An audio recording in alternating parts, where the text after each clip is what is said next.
रहीम अस्सलाम वालेकुम स्टूडेंट्स। आज मैं लेक्चर 3 के साथ आपकी खिदमत में हाजिर हूँ। चैप्टर नंबर 1 हमने स्टार्ट किया था प्रॉब्लम सॉल्विंग का, और प्रॉब्लम सॉल्विंग मेथड्स हमने स्टार्ट किए थे। लेक्चर 1 और 2 के अंदर हमने फर्स्ट 4 प्रॉब्लम सॉल्विंग मेथड्स को डिस्कस किया था, और आज हम नंबर 5 मेथड डिस्कस करेंगे जो कि राइट द प्रोग्राम है। ठीक है, इसमें बेसिकली हम कोडिंग करेंगे। और फर्स्ट स्टेप के अंदर, फर्स्ट मेथड के अंदर हमने प्रॉब्लम को आइडेंटिफाई किया था। ठीक है जी, प्रॉब्लम आइडेंटिफिकेशन। उसमें क्या किया था हमने हमने जो मेजर कंसर्न थे, जो मेजर पार्ट्स थे, उनको हमने हाईलाइट किया, और जो इररिलेवेंट इंफॉर्मेशन थी उसको हमने रिमूव किया। ठीक है जी। उसके बाद हमने बात की स्पेसिफाई रिक्वायरमेंट्स की। ठीक है, रिक्वायरमेंट्स बेसिकली अगर हमारी रिक्वायरमेंट्स ही ठीक नहीं होंगी तो हमारा तो सोल्यूशन रॉन्ग होगा ही होगा। अब मोस्टली जो यूज़र्स होते हैं, जो मोस्टली क्लाइंट्स होते हैं, उन्हें यही नहीं पता चल रहा होता कि वो बेसिकली बनवाना क्या चाहते हैं, वो किस तरह का सॉफ्टवेयर बनवाना चाहते हैं। ठीक है, तो specify requirements is the most important part. Number 3 पे जी हमारे पास एनालाइज द प्रॉब्लम। ठीक है, एनालाइज द प्रॉब्लम। इस स्टेज में हमने क्या किया था, हमने एक बिग प्रॉब्लम को, कॉम्प्लेक्स प्रॉब्लम को छोटी छोटी सब प्रॉब्लम्स के अंदर डिवाइड किया था, और हर प्रॉब्लम को हमने इंडिविजुअली सॉल्व किया। बहुत आसान पार्ट था। टॉप डाउन डिजाइनिंग, या इसे डिवाइड एंड कंकर मेथड बोला जाता है। इसमें हमने क्या किया था, हमने एक बिग प्रॉब्लम को छोटी छोटी सब प्रॉब्लम्स के अंदर डिवाइड किया था, और हर छोटी प्रॉब्लम को हमने मजीद सॉल्व किया था। ठीक है जी।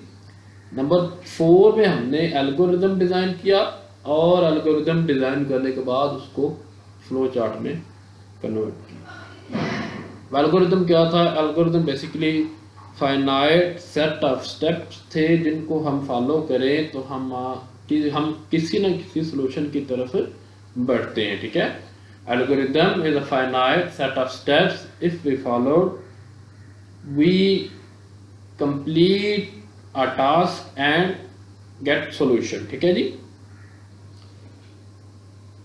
इसके बाद है जी डेस्क चेकिंग। डेस्क चेकिंग में हमने कहा था कि हमने 1 बाय 1 एल्गोरिदम के हर स्टेप को चेक करना है, और उसको हमने आउटपुट, उससे हमने आउटपुट गेट करनी है, ताकि हमें पता चले कि हमारा एल्गोरिदम सही वर्क कर रहा है या नहीं कर रहा। इसके बाद जी हमने फ्लो चार्ट बनाया।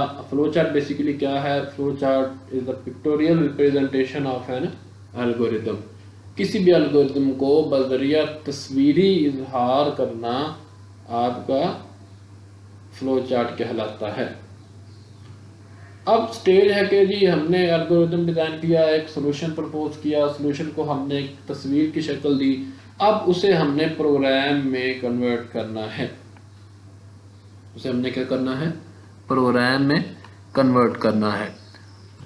These steps involve the conversion of an algorithm in a program. Algorithm को प्रोग्राम के अंदर कन्वर्ट करना राइट अ प्रोग्राम कहा जाता है, किसी भी प्रोग्रामिंग लैंग्वेज के अंदर।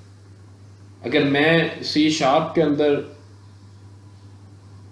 एक अच्छी कमांड रखता हूँ, या मैं PHP के अंदर एक अच्छी कमांड रखता हूँ, तो डेफिनेटली मैं अपने उस एल्गोरिदम को उस प्रोग्रामिंग लैंग्वेज के अंदर कन्वर्ट करूँगा, क्योंकि मैं उसका सिंटैक्स जानता हूँ। अब सिंटैक्स क्या है? सिंटैक्स बेसिकली ग्रामेटिकल रूल्स हैं जिनको फॉलो करना बहुत ज़रूरी है, अदरवाइज हमारी प्रोग्रामिंग लैंग्वेज के अंदर एरर आएंगे, जो कि सिंटैक्स एरर कहलाता है, जिसे हम नेक्स्ट 2-3 मिनट के अंदर डिस्कस करेंगे। अब सिंटैक्स की डेफिनेशन अगर की जाए तो the grammatical rules of programming language to solve program या to write programs are refer to a syntax of that programming language. ठीक है जी।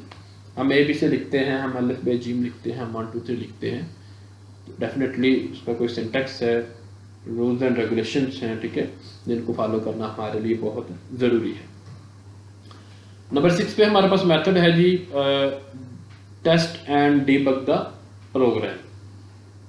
प्रोग्राम हमने बनाया, अब हमारी रिस्पॉन्सिबिलिटी है कि हम उस प्रोग्राम को बार बार रन करें और रन करने के बाद उसकी आउटपुट चेक करें। कभी भी ये बात याद रखिएगा, कभी भी किसी भी प्रोग्राम को एक दफ़ा चलाकर उसकी आउटपुट पे राजी बरदा ना हो जाया करें। जो अच्छा डेवलपर है वो क्या करता है, जो अच्छा टेस्टर है वो क्या करता है, वो बार बार उस प्रोग्राम को रन करता है, डिफरेंट उसे इनपुट्स देता है और उसकी आउटपुट को चेक करता है। डीबग क्या है?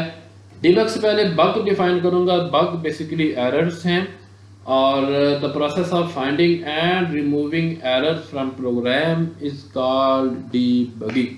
आपके प्रोग्राम के अंदर एरर्स को फाइंड करना और एरर्स को रिमूव करना डिबगिंग कहलाता है। Debugging is the process of finding and removing errors in the program. ठीक है स्टूडेंट्स, इसके बाद ही हमने बात करनी है एरर्स की। तो मोस्टली जो एरर्स हैं वो तीन तरह के एरर्स हमारे पास एग्जिस्ट करते हैं। नंबर 1 पे सिंटेक्स एरर है, नंबर 2 पे रन टाइम एरर है और नंबर 3 पे हमारे पास लॉजिकल एरर है। ठीक है जी। सिंटेक्स एरर्स जैसा कि नाम से जाहिर है कि अगर हम उस प्रोग्रामिंग लैंग्वेज के रूल्स एंड रेगुलेशंस को फॉलो नहीं करेंगे तो जाहिर सी बात है सिस्टम हमें सिंटेक्स एरर देगा।